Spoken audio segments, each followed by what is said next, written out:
Hello everyone, I'm Steve and I'm the guy behind the Think Save Retire blog. And today we're going to be talking about mastering your early retirement lifestyle. Now what do we mean by early retirement lifestyle? Well, when you retire early, whatever your lifestyle happens to be needs funding. And the cheaper your lifestyle is, the less money you'll need to fund it.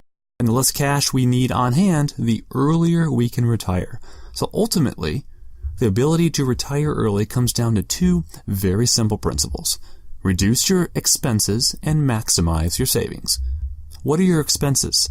Everything that you spend money on throughout the year. This includes mortgage and rent, cars, computers, cell phones, televisions and their associated service plans, pets, healthcare, investment fees. Basically, anytime a dollar leaves your bank account, this is an expense. And what are your savings? Well, for most early retirees, savings refers to the investment portfolio, whether that be in the stock market or even real estate. This also includes bank accounts and CDs and savings bonds, etc. Essentially every dollar to your name. And passive income, of course, through like rental houses or other side hustles, definitely helps as you move your way closer and closer to early retirement. For most of us, sustainable investments are key to retiring early. And our working years build those investments. And most soon-to-be early retirees believe in a few basic principles.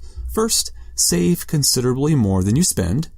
Second, keep expenses to sensible levels. And third, the stock market will provide needed growth to enable long-term retirement. Now, that does not mean the stock market will never go down.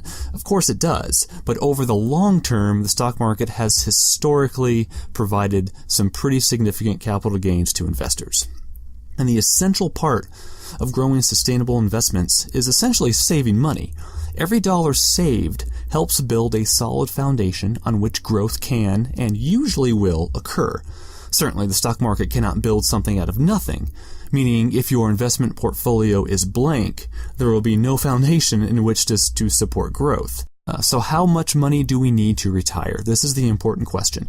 And this is where the Trinity study comes into the picture. 3 professors of finance at Trinity University conducted a study to determine how much money can be withdrawn from savings during retirement without depleting the savings. So the goal was to determine a reasonable rate of withdrawal that can withstand most economic conditions. And the study revealed the answer is around 4%.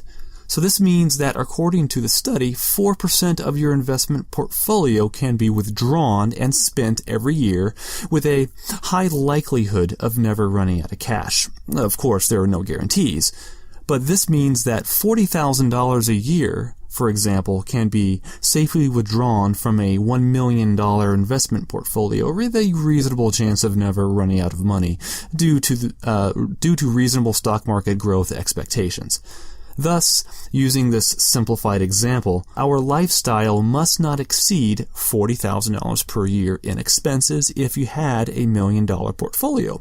Of course, use your own numbers as you perform these calculations. And again, this includes your mortgage and rent and all living expenses. So how much do you want to spend after retirement? And use the 4% guideline to pinpoint how much wealth you'll need to accumulate before calling it quits.